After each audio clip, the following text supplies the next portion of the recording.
Wow! Hola! Hola! Happy All Saints Day today. So today I will cook Mediterranean diet type of recipe. I will cook pork, lean meat. I'll do like grill but using the pan, and I will use garlic, parsley, and the lean meat only. So we will start cooking in the count of 1, 2, coming up. So now we will start cooking. So our ingredients is garlic, lean meat, and parsley. That's it. We will grill the lean meat using pan, not charcoal or oven. We will use the pan. Okay. We will peel this first, the garlic, and we will chop it in small cube, very thin. That's it.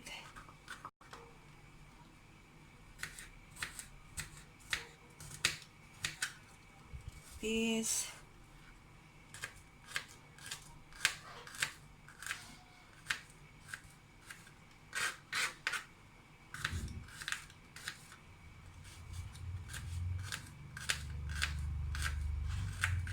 This. This type of recipe is very good because it's diet food.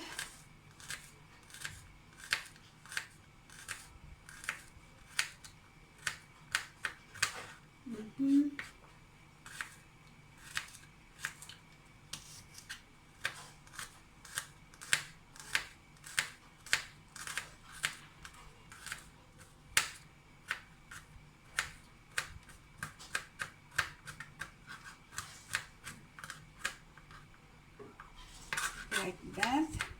If you want to use other alternatives, like if you don't have a fresh garlic, you can use the powdered garlic.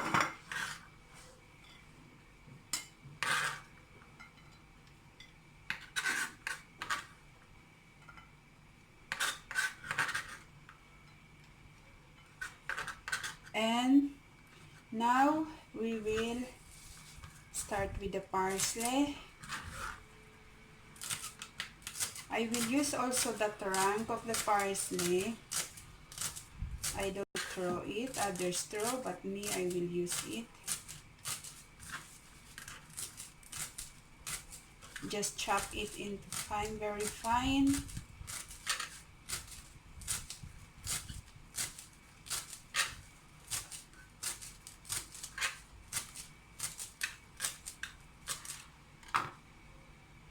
So this is our ingredients and a little oil.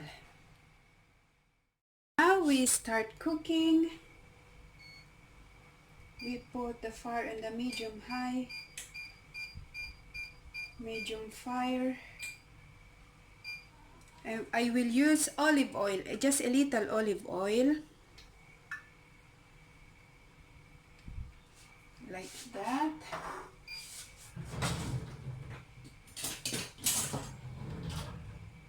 We wait first to be hot the pan.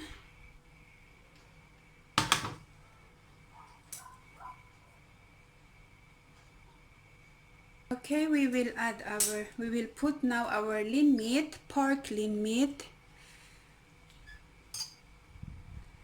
That's it.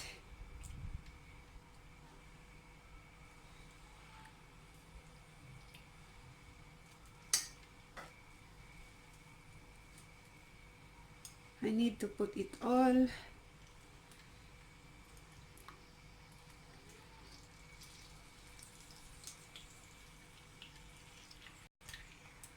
Okay.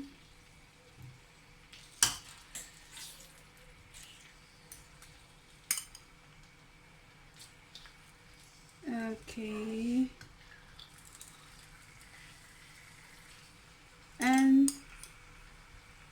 here you are. It's all in there.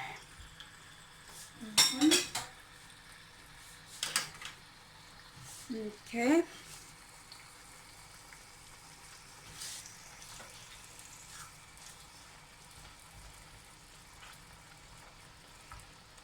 That's it. As you can see, the water is coming out by itself. I just add only a 2 spoon approximately of olive oil. We will turn it now. Just turn.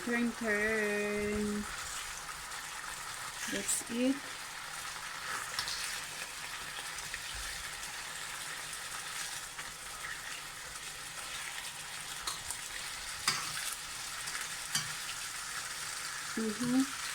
You know, pork lean meat or other kinds of lean meat is a good source of protein with a lower fat content, for it have a lower calorie content. So this is very good for diet people. And lean meat have a health benefits, like it is a good source of protein and have fewer calories than compared to non-lean meats. And this type of meat are good for people who are doing like diet.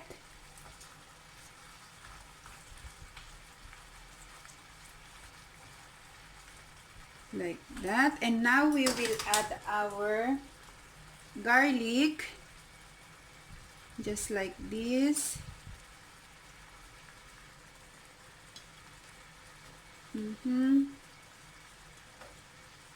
And later on our parsley, but later. And we will add the pepper powder, black pepper powder, okay, and salt to taste.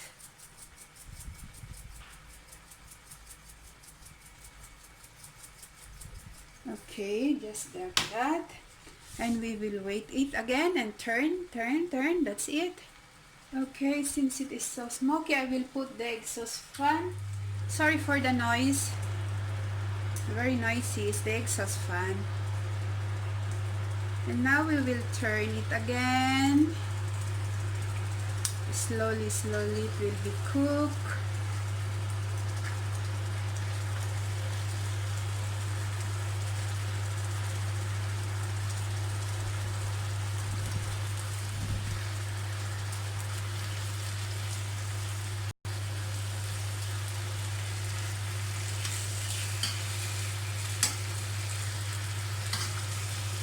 Like that.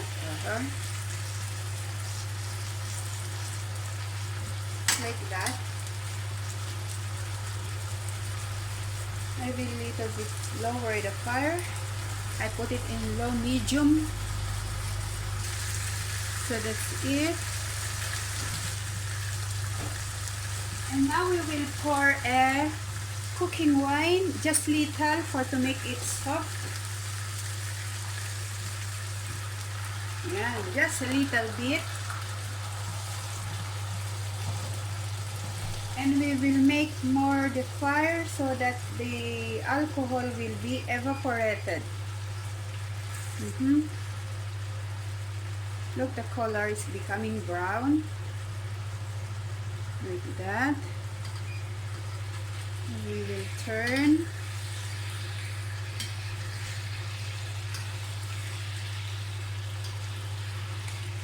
It.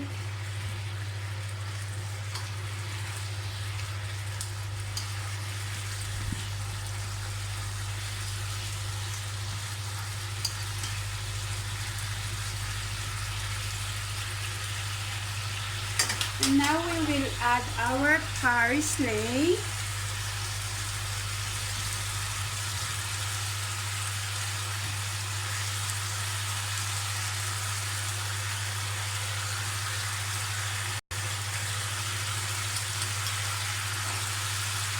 That's it.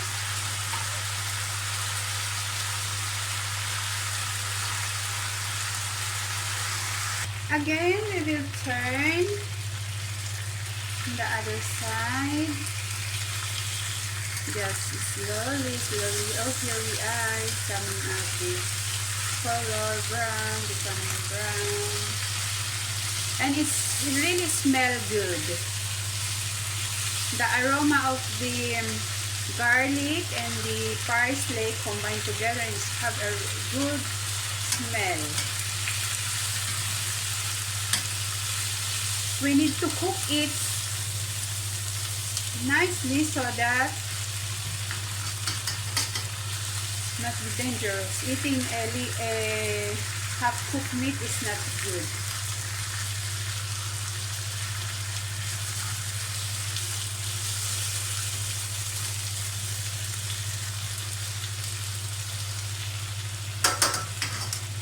Okay, so look at it.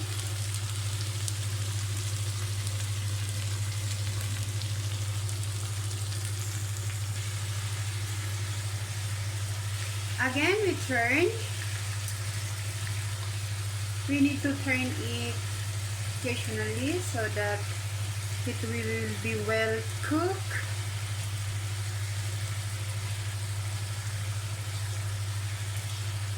And be careful not to be dry, because if it is so dry, it will be hard. Just on exact point.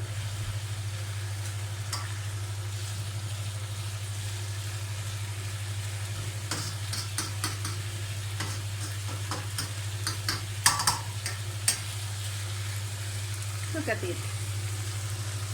Very nice texture.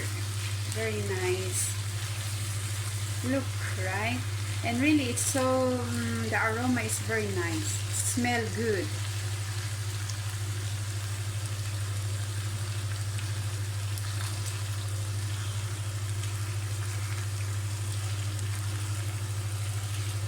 Be careful not to be dry. Just on the exact point of cooking. Not half cook or non-overcook.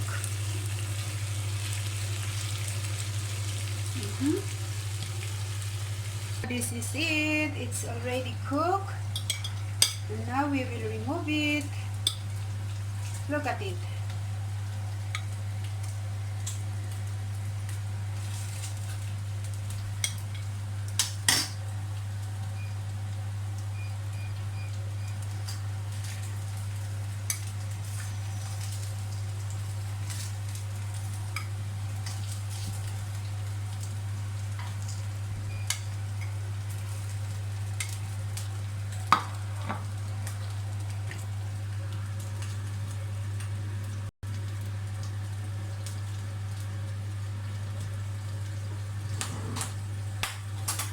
Of course, we will put the garlic.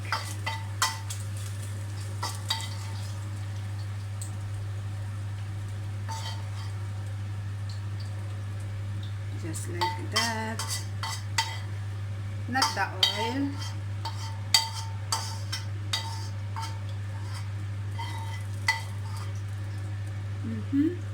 Oh, this is it. It's juicy, not dry. For to do the diet completely, we accompany the lean meat with the judea verde. It's a green beans.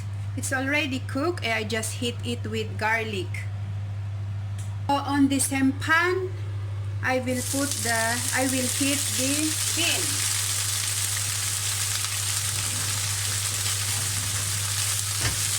Like that. I put a little bit salt and black powder, and a garlic, fried garlic, this one.